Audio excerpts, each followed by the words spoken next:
For almost a month, the Middle East has been on edge, waiting for the Hezbollah militant group's response to Israel's assassination of one of its senior commanders. And earlier today, that response came, despite what Israel calls a preemptive strike to blunt the attack.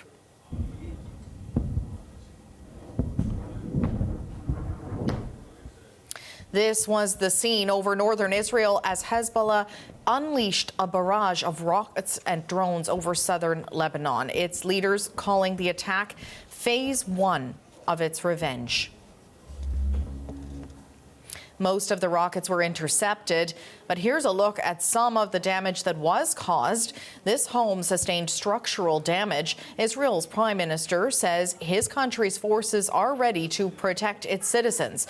U.S. President Joe Biden and his national security advisors are said to be monitoring this escalation in cross-border hostilities.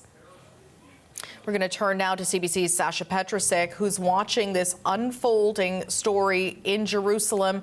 Sasha, the leader of Hezbollah, gave a televised address a short time ago. What did he have to say, and is he planning more attacks on Israel? Well, that is an open question. His address is going on still, but Hassan Nasrallah actually presented a blow-by-blow description of the attack and what the intentions were in an unusual kind of description. He said that there was never any intention to target civilian areas. He said that the whole idea was to hit very strategic military targets in Israel, and in particular one that's just outside Tel Aviv. He said the rockets that were fired were really meant as a deterrent, as a distraction for Israel's Iron Dome defense system so that they could get the drones in. And he said everything was launched exactly the way that it was supposed to go. He did, in the end, say that our military operation was completed as planned with precision. Now, that's a very different kind of description than what we're hearing from the Israeli government here, which is saying that really everything was thrown off by its own attack. The other interesting part about this is, as you say, he said that this was the first phase of the response that Israel has been waiting for to that strike that killed the top Hezbollah commander last month. So there should be a second phase. We don't know if it's coming or when it's coming, but he hinted that that was the plan. And Sasha, what is Israel saying about all of this and the possibility of the war in Gaza expanding to that northern border with Lebanon? Right. Well, this has been a kind of parallel war that's been going on the northern border really for the past number of months. It's had sporadic escalations and then it calms down again. It seems as though neither side wants this to escalate, although it obviously could inadvertently happen like that.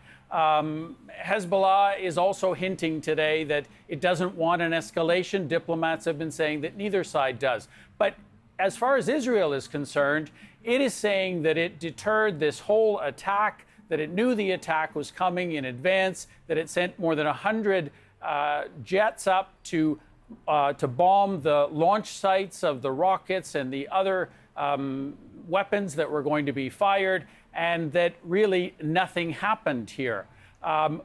Nothing significant happened. Obviously, there were some areas near the border that were hit, but that Hezbollah did not hit the targets that it was going after.